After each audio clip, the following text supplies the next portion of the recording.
وقت سحر ہے اٹھو مولا سے لو لگاؤ،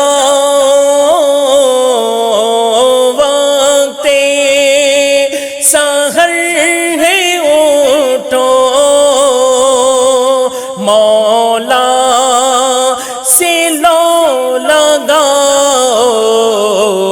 جواد دے رہا ہے انعام جاویدانہ،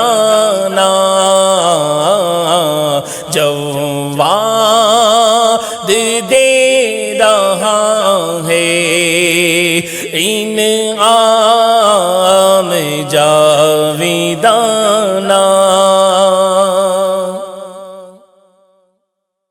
الحمد لولیہ والصلاة علی نبیہ وعلی آلہ واصحابہ المتأدبین بآدابہ، اما بعد فاعوذ باللہ من الشیطان الرجیم، بسم اللہ الرحمن الرحیم۔ قال اللہ تبارک وتعالی فی القرآن المجید، یا ایہا الذین آمنوا کتب علیکم الصیام کما کتب علی الذین من قبلکم لعلکم تتقون، صدق اللہ مولانا العظیم۔ وقال اللہ تبارک وتعالی فی مقام آخر فی شان حبیبہ ان اللہ وملائکتہ یصلون علی النبی یا ایہا الذین آمنوا صلوا علیہ وسلموا تسلیما، صلی اللہ علی النبی الامی وآلہ صلی اللہ علیہ وسلم، صلاۃ وسلاما علیک یا سیدی یا رسول اللہ، فإن من جودک الدنیا وضرتها ومن علومک علم اللوح والقلم، مولاي صل وسلم دائما عبدا على حبيبك خير الخلق كلهم۔ جس کو خود اللہ مل جائے اسے کیا چاہیے، جس کو خود اللہ مل جائے اسے کیا چاہیے، جانتے ہیں صائم کیا ہے قیمت ماہ سیام۔ حمد و صلوات کے بعد میم ٹی وی کے عزیز سامعین و ناظرین،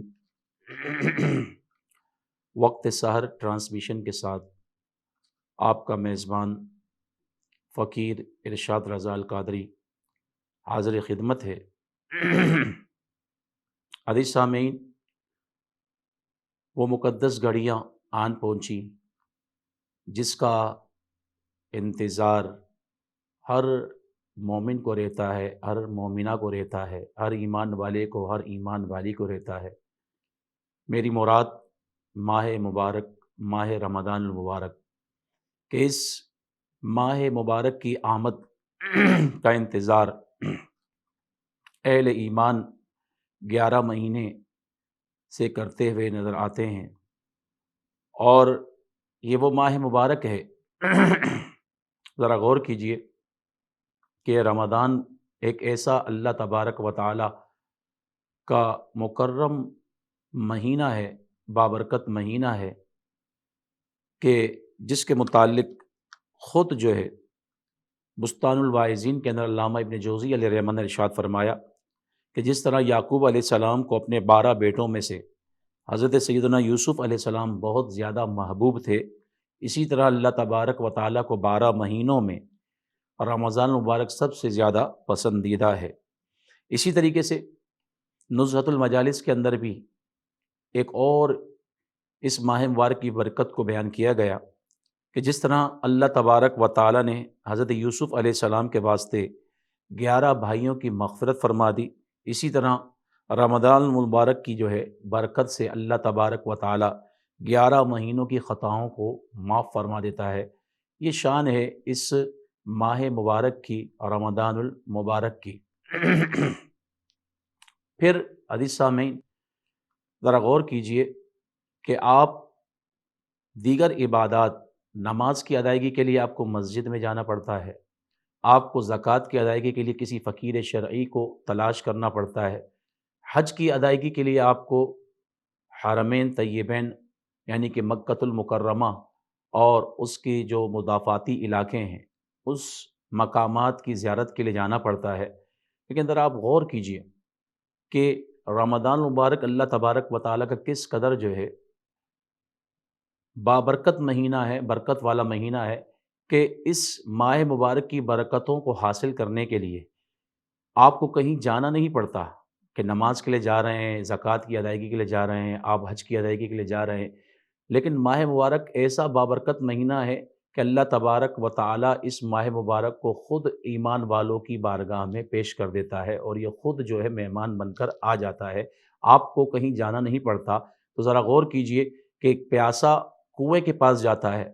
تو لیکن کبھی کبھار ایسا ہوتا ہے کہ ابر رحمت جو ہے خود پیاسے پر آ کر جو ہے برس پڑتا ہے۔ تو یہاں معاملہ بھی ایسا ہی ہے کہ پیاسے کو کنویں کے پاس جانا پڑتا ہے، تو دیگر عبادت کی ادائیگی کے لیے آپ کو دیگر مقامات پہ جانا پڑتا ہے، لیکن کبھی کبھار جوش اللہ کا جو ہے کرم اور اس کی رحمت ایسی جوش میں آتی ہے کہ پیاسے کو کبھی جو ہے پھر کنویں کے پاس نہیں جانا پڑتا، بلکہ بادل جو ہے وہ خود ابر رحمت بن کر جو ہے برس پڑتا ہے، اور اس پیاسے کی جو ہے پیاس کو جو ہے بجھا دیتا ہے۔ بعین ہی ایسا معاملہ یہ ماہ مبارک رمضان کا ہے۔ آئیے،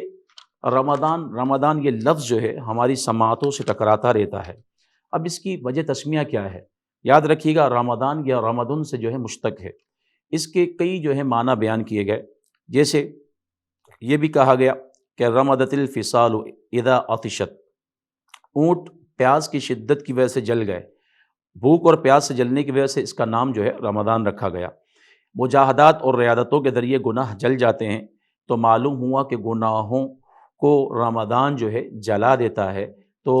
اس لیے جو ہے رمضان کو رمضان کہا جاتا ہے، جو کہ رمضان سے جو ہے مشتق ہے۔ اس کی ایک وجہ تسمیہ آپ نے سماعت فرما لی۔ اب اس ماہ مبارک کے اندر کس طرح اہتمام کرنا چاہیے ایک مومن کو، اس ماہ مبارک کے اندر کس انداز میں جو ہے عبادات اور ریاضات کرنے چاہیے، اس کو میرے آقا کریم صلی اللہ علیہ وسلم نے کتنے بہترین انداز میں جو ہے خود ارشاد فرمایا کہ سلمان فارسی رضی اللہ تعالیٰ عنہ اس حدیث کے راوی ہیں کہ میرے آقا کریم صلی اللہ علیہ وسلم، مشکات شریف کی حدیث مبارکہ صفحہ نمبر 173 میں حدیث مبارکہ موجود ہے، قال خطبنا رسول اللہ صلی اللہ علیہ وسلم فی الآخری یوم من شعبان، کہ میرے آقا نے شعبان کے آخری دن میں ہمیں خطاب فرمایا، خطبہ ارشاد فرمایا۔ ذرا غور کیجیے، یہ استقبال رمضان ہے کہ شعبان کے آخری دن میں میرے آقا کریم صلی اللہ علیہ وسلم آنے والے مہینے کے متعلق ارشاد فرما رہے ہیں کہ آنے والا مہینہ جو ہے وہ کس قدر جو ہے اہمیت کا عامل ہے، اور ایک مومن کو، ایک مسلم کو جو ہے اس کے لیے کیسی تیاری کرنی چاہیے، اور اس کے لیے رمضان کیسا ہونا چاہیے، اور وہ رمضان میں کیسا ہونا چاہیے۔ تو اس کو جو ہے میرے آقا کریم صلی اللہ علیہ وسلم نے پہلے ہی بیان فرما دیا، اور ایک دن پہلے جو ہے خطبہ ارشاد فرما دیا، اس بات کی طرف غمازی کرتا ہے، اشارہ کرتا ہے کہ مسلمان اپنے آپ کو جو ہے آنے والے مہینے کے لیے تیار رکھیں۔ یہی وجہ ہے کہ سب سے زیادہ روزے میرے آقا شعبان المعظم میں رکھا کرتے، اور ام المومنین ام عائشہ صدیقہ رضی اللہ تعالیٰ عنہا خود فرماتی ہیں کہ آقا کریم علیہ الصلوۃ والسلام شعبان کے روزے کثرت سے رکھتے، یہاں تک کہ یصلہ رمضان، کہ اس مہینے کو، شعبان کو رمضان سے ملا دیا کرتے تھے۔ تو لہذا یہ دراصل اہتمام ہوا کرتا تھا، اور یہ رمضان کے آنے کی جو ہے ایک انتظام اور انصرام ہوا کرتا تھا۔ تعلیم امت مقصود ہے کہ دیکھو، میرا طریقہ تمہارے لیے مشعل راہ ہونا چاہیے کہ میں شعبان کے روزے رکھ کر اپنے آپ کو تیار کر رہا ہوں، تاکہ رمضان کے مہینے میں جو ہے ادائیگی یہ صوم جو ہے، ادائیگی سیام آسان اور آسن ہو جائے، سہل ہو جائے۔ اس لیے میرے آقا کریم علیہ الصلوۃ والسلام جو ہے یہ امت کو ایک جو ہے تعلیم ارشاد فرما رہے ہیں۔ اب سلمان فارسی رضی اللہ تعالیٰ عنہ جو ہے اسی ماہ رمضان کی اہمیت کو اجاگر کرتے ہوئے آقا کریم صلی اللہ علیہ وسلم اس خطبے کو ارشاد فرماتے ہیں کہ شعبان کے آخری دن جو ہے میرے آقا نے خطبہ ارشاد فرمایا، فقال یا ایھا الناس قد اذلکم شہر عظیم شہر مبارک شہر فیہ لیلۃ، کہ تحقیق تمہارے پاس ایک عظیم مہینہ، بابرکت مہینہ آ گیا، لیلۃ خیر من الف شہر، اس میں ایک جو ہے رات 1000 مہینے سے بہتر ہے۔ اور ہر بچہ جانتا ہے کہ یہ کس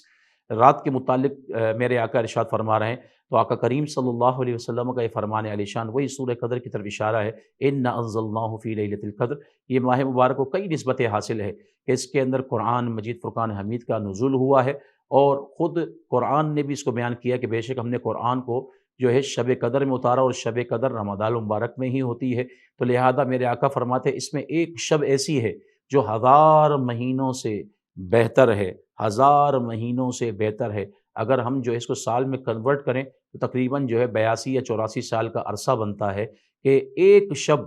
کوئی اگر پالے اس ماہ مبارک ماہ رمضان میں، جس کو لیلۃ القدر یا شب قدر کہا جاتا ہے، تو وہ 82 سال یا 84 سال کی عبادت کے برابر عبادت کا ثواب حاصل کر لیتا ہے۔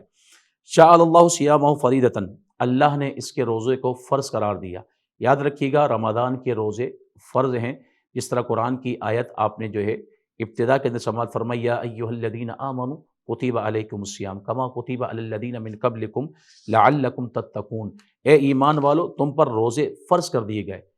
جیسے کہ تم سے پچھلے لوگوں پر روزے فرض کر دیے گئے تھے۔ کیوں؟ وجہ بھی میرے رب نے ارشاد فرما دی، لعلکم تتقون، تاکہ تمہارے اندر تقوی اور پرہیزگاری کا عنصر پیدا ہو، تاکہ تم متقی اور پرہیزگار بن جاؤ۔ خود شیر خدا حضرت علی رضی اللہ تعالی عنہ ارشاد فرماتے تفسیر عزیز میں اسی آیت کے تحت علامہ عبدالعزیز محدث شیخ عبدالعزیز محدث دہلوی فرماتے تفسیر عزیزی کے اندر کہ روزہ اصلی اور قدیم عبادت ہے، کوئی بھی امت جو ہے اس کی فرضیت سے خالی نہیں رہی، آدم علیہ السلام سے لے کر آج تک روزہ فرض رہا، لہذا یہ گمان نہ کرے کوئی شخص کہ یہ مشقت صرف اہل ایمان پر رکھی گئی، اور خود قرآن نے بھی فرما دی کہ کما کتب علی الذین من قبلکم، جیسے تم پر فرض کی گئی ویسے ہی کیا ہے گزشتہ لوگوں پر بھی جو ہے فرض کر دی گئی تھی، لعلکم تتقون، تاکہ تم متقی اور پرہیزگار بن جاؤ۔ تو پتہ چلا کہ ماہ مبارک ماہ رمضان کے روزے یہ فرض ہیں، اس کی فرضیت جو ہے یہ قرآن کی آیت سے ثابت ہے، احادیث سے اس کا ثبوت ہے، لہذا اس کی فرضیت کا انکار کرنے والا، حیلے بہانہ کرنے والا، وہ پھر جو ہے دار اسلام سے خارج قرار پائے گا۔ وقیام لیلہ تطوع، قیام لیلہ تطوعا، اور اس کے رات کے قیام کو جو ہے اللہ تبارک و تعالیٰ نے جو ہے تطوع قرار دیا، نفل قرار دیا، مستحب قرار دیا۔ من تقربہ بخصلۃ من الخیر کان کمن ادى فریضۃ فیما سواہ ومن ادى فریضۃ فیہ کان کمن ادى 70 فریضۃ فیما سواہ۔ میرے آقا فرماتے ہیں جو شخص اس ماہ مبارک میں نفل ادا کرے گا تو اس کو فرض کے برابر ثواب ادا کیا جائے گا، اور جو شخص فرض ادا کرے گا اس ماہ مبارک کے اندر تو اسے 70 فرضوں کے برابر ثواب دیا جائے گا۔ تو گویا اس حدیث کے اس جز سے، اس ٹکڑے سے کتنا بہترین ایک جو ہے ذہن بن رہا ہے کہ باقی ماہوں کے اندر، باقی جو ہے شہور کے اندر، باقی مہینوں کے اندر کوئی شخص اگر نفل ادا کرتا ہے تو اس کو نفل کی ادائیگی کا ہی ثواب ملے گا، لیکن قربان جائیے اس ماہ مبارک ماہ غفران اور ماہ رمضان پر کہ نفل کا ثواب فرض کے برابر اور فرض کا ثواب 70 گنا بڑھا دیا جاتا ہے، 70 ثوابوں فرضوں کے برابر ثواب اس کو دیا جا رہا ہے۔ کتنا اللہ تبارک و تعالیٰ اس امت پر اپنے حبیب کے صدقے کرم فرما رہا ہے، اور مومن کو پھر اس ماہ مبارک میں کیسے گزارنا چاہیے، وہ خود اس احادیث کے الفاظ کو جو ہے سن کر جو ہے وہ حشاش بشاش ہو جائے، اس کے اندر ایک جوش اور ایک جذبہ پیدا ہونا چاہیے کہ میرے آقا کریم علیہ السلام نے اس ماہ مبارک میں کتنی فضیلتیں اور کتنی برکات اور کتنے ثواب کو بیان فرمایا ہے۔ میرے آقا فرماتے ہیں وَهُوَ الشَّهْرُ الصَّبْرِ، کہ یہ صبر کا مہینہ ہے، وَالصَّبْرُ ثَوَابُهُ الْجَنَّةُ، اور صبر کا جو ثواب جو ہے وہ جنت ہے۔ تو میرے آقا نے کس قدر بہترین انداز میں بیان کر کے یہ جو ہے مہینہ صبر کا مہینہ ہے، کوئی آپ کو تکلیف پہنچاتا ہے تو اب اس کے تکلیف پر آپ کو صبر کرنا چاہیے، اور خود قرآن میں رب ارشاد فرمائے ان اللہ مع الصابرین، بے شک اللہ کی رحمت صبر کرنے والوں کے ساتھ ہے، اور جو صبر کرتا ہے تو پھر اللہ تعالیٰ اس کو اس کے عوض میں جنت عطا فرمائے گا۔ وشہر المواساۃ، کہ یہ مواسات اور جو ہے غم خواری کا، ایک دوسرے کے ساتھ جو ہے ہمدردی کا مہینہ ہے، یہ میرے آقا کریم علیہ السلام کا یہ فرمان ہے، اور یہ تعلیم امت ہے کہ ایک دوسرے کے ساتھ جو ہے غم خواری کی جائے، کہ اس مہینے میں جو ہے لوگوں کی جو ہے داد رسی کی جائے، ان کے مصائب اور آلام کو دور کرنے کی کوشش کی جائے۔ پھر میرے آقا فرماتے ہیں وَشَهْرٌ يُزَادُ فِيهِ رِزْقُ الْمُؤْمِنِ، کہ یہ وہ مہینہ ہے کہ جس میں جو ہے مومن کا رزق بڑھا دیا جاتا ہے۔ ذرا غور کیجئے اس ماہ مبارک کے اندر کیسے رزق مومن کا بڑھ رہا ہے۔ آپ دیکھیے کہ وہ شخص جو سارا سال جو ہے وہ دیگر انواع اور اقسام کے طعام سے جو ہے محروم ہوتا ہے، لیکن اس ماہ مبارک میں اللہ تبارک و تعالیٰ اہل خیر کے سینوں کو اتنا کشادہ فرماتا ہے، اور ان کے دل کو اتنا کشادہ فرما دیتا ہے کہ اللہ تبارک و تعالیٰ کے عطا کردہ مال کو وہ اللہ کی راہ میں اس طرح خیرات کرتے ہیں۔ آپ دیکھیں انواع و اقسام کے پھل اور فروٹ جو ہیں وہ افطار کے وقت جو ہے دسترخوانوں کی زینت بنے ہوئے نظر آتے ہیں، اور ہر قسم کا پھل جو ہے مہنگے سے مہنگا پھل اس دسترخوان پر چن دیا جاتا ہے، ہر شخص جو ہے اس سے استفادہ کر رہا ہوتا ہے، رزق اس میں بڑھا دیا جاتا ہے، ہر شخص جو ہے وافر مقدار میں اللہ کے نام میں صدقہ اور خیرات کر رہا ہوتا ہے، اس طرح جو ہے مومن کے رزق کو جو ہے اللہ تعالیٰ بڑھا دیتا ہے۔ پھر میرے آقا فرماتے ہیں من فطر فیہ صائما کان مغفرۃ لذنوبہ وعتق رقبتہ من النار، کہ میرے آقا کریم صلی اللہ علیہ وسلم ارشاد فرماتے ہیں جو اس میں روزے دار کو افطار کرائے، ومن فطر فیہ صائما کان مغفرۃ لذنوبہ، جو شخص کسی صائم کو اس مہینے میں ایک روزہ افطار کر دے تو یہ اس کے گناہوں کا جو ہے کفارہ ہو جائے گا، اس کے گناہوں کے لیے مغفرت ہو جائے گی، اور یہ عمل اس کے لیے عتق من النار کا سبب بنے گا، اس کے گردن کو جہنم سے آزاد کر دیا جائے گا۔ وَكَانَ لَهُ مِثْلُ أَجْرِهِ مِنْ غَيْرِ أَنْ يُنْقَصَ مِنْ أَجْرِهِ شَيْءٌ، کہ جتنا ثواب روزے دار کو مل رہا ہے اتنا ہی ثواب جو ہے اس روزے دار کو افطار کرنے والے کو دیا جائے گا، بغیر اس کے کہ اس روزے دار کے روزے کے ثواب میں کمی کی جائے، یعنی دونوں کو ثواب دیا جائے گا، روزہ افطار کرنے والے کو بھی ثواب دیا جائے گا اور جو روزہ رکھا ہے جس نے اس کو بھی ثواب دیا جائے گا۔ دیکھیے اللہ تبارک و تعالیٰ کا کتنا بڑا فضل ہے، کرم ہے کہ اللہ تبارک و تعالیٰ کی رحمتیں اور برکتیں اس ماہ مبارک میں جو ہے کس طرح چھما چھم جو ہے برس رہی ہیں، اور اللہ کا جو ہے ذریعہ رحمت کس طرح جوش میں ہے کہ افطار کرانے والا اس کو بھی جو اجر دیا جا رہا ہے اور روزے رکھنے والے کو بھی اجر دیا جا رہا ہے۔ پھر میرے آقا فرماتے ہیں کہ صحابہ نے پھر صحابی رسول سلمان فارسی رضی اللہ تعالیٰ عرض کی کہ صحابہ نے عرض کی قالوا یا رسول اللہ کہ لیس کلنا یجد ما یفطر الصائم، ہم میں سے ہر شخص ایسی چیز پاتا ہی نہیں ہے جو روزے دار کو افطار کرا دے۔ ہمارے پاس روپے پیسے ہوتے نہیں کہ ہم کوئی چیز خرید کر روزے دار کا افطار کروائیں، تو اس وقت میرے آقا کریم علیہ الصلوۃ والسلام نے جو ہے تسلی دی اور ان کی ڈھارس بندوائی، اور میرے آقا نے فرمایا فقال النبی صلی اللہ علیہ وسلم یؤتی اللہ ھذا الثواب، یہ ثواب اللہ تعالیٰ ہر اس شخص کو عطا کرے گا من فطر صائما علی تمرۃ او علی شربۃ ماء او مذقۃ لبن۔ میرے آقا کریم علیہ الصلوۃ والسلام اللہ کی رحمت کو کی وسعت کو کس طرح بیان فرما رہے ہیں کہ آقا فرماتے یہ ثواب ہر اس شخص کو دیا جائے گا جو روزے دار کو ایک کھجور پر افطار کروا دے، یا ایک گھونٹ پانی پلا دے، یا پھر ایک جو ہے گھونٹ دودھ ہی کا پلا دے، تو وہ ثواب اللہ تبارک و تعالیٰ اس افطار کرانے والے کو بھی عطا فرما دے گا اور اس مقدار میں افطار کرانے والے کو بھی عطا فرما دے گا۔ پھر میرے آقا ارشاد فرماتے وَهُوَ الشَّهْرُ الْأَوَّلُ رَحْمَةٌ، سبحان اللہ، ذرا غور کیجئے کہ اللہ تبارک و تعالیٰ جو ہے یہاں پر کس طرح اپنے محبوب کی امت پر اپنی رحمتوں کو بکھیر رہا ہے کہ آقا فرماتے ہیں یہ وہ مہینہ ہے اولہ رحمت،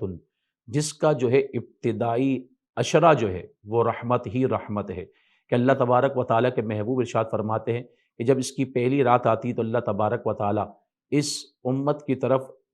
نظر رحمت فرماتا ہے، اور جس کی طرف اللہ تعالیٰ نظر رحمت فرما دے اللہ تبارک و تعالیٰ اسے کبھی جو ہے عذاب نہیں دے گا، کہ اس کا ابتدائی عشرہ رحمت ہے جس کو عشرہ رحمت کہا جاتا ہے، وَأَوْسَطُهُ مَغْفِرَةٌ، اور اس کا درمیانی عشرہ جو ہے وہ عشرہ مغفرت کہا جاتا ہے، وَآخِرُهُ عِتْقٌ مِّنَ النَّارِ، اور اس کا آخری جو عشرہ ہے اس کو جہنم سے آزادی کا عشرہ قرار دیا جاتا ہے۔ من خفف عن مملوکہ فیہ غفر اللہ لہ وعاتقہ من النار، میرے آقا فرماتے ہیں جو شخص اپنے مملوک، اپنے غلام، اپنے خادم، اپنے نوکر، یہ سب اس کے اندر آ جائیں گے، جو ان کے کاموں میں تخفیف کرے گا،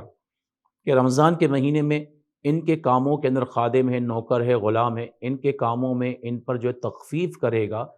اللہ تبارک و تعالیٰ اس کی بخشش بھی فرما دے گا اور اس کو جہنم سے آزادی بھی عطا فرما دے گا۔ سبحان اللہ، ذرا غور کیجئے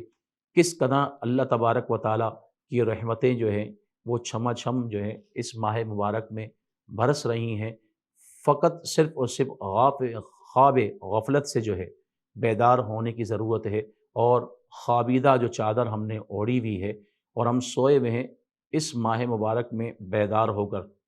ہمیں جو ہے اللہ کی ان برستی ہوئی چھما چھم رحمتوں کو سمیٹنے کی ضرورت ہے، کہ اللہ تبارک و تعالیٰ جس طریقے سے کہا جاتا ہے کہ اللہ تبارک و تعالیٰ کی رحمت جو ہے وہ بہانے تلاشتی ہے، تو لہذا جو ہے اللہ تبارک و تعالیٰ اپنے محبوب کی امت پر اس ماہ مبارک میں کس انداز میں جو ہے رحمتیں برسا رہا ہے، تو لہذا ایک امتی کی یہ شان ہونی چاہیے، ایک امتی کا یہ ایک ذہن ہونا چاہیے، جذبہ ہونا چاہیے، شوق ہونا چاہیے کہ وہ اس طریقے سے جو ہے وہ اللہ تبارک و تعالیٰ کی رحمت کو اپنے دامن میں سمیٹے۔ اللہ تبارک و تعالیٰ کی بارگاہ میں دعا ہے کہ مولا کریم اس ماہ مبارک کو اس حدیث کے تناظر میں جو ہم نے سماعت فرمائی، اس حدیث کے تناظر میں ہمیں ماہ مبارک کو، پورے کے پورے ماہ مبارک کو گزارنے کی توفیق عطا فرما۔ آمین بجاہ النبی الامین وآخر دعوانا ان الحمد للہ رب العالمین۔ جواد دے رہا ہے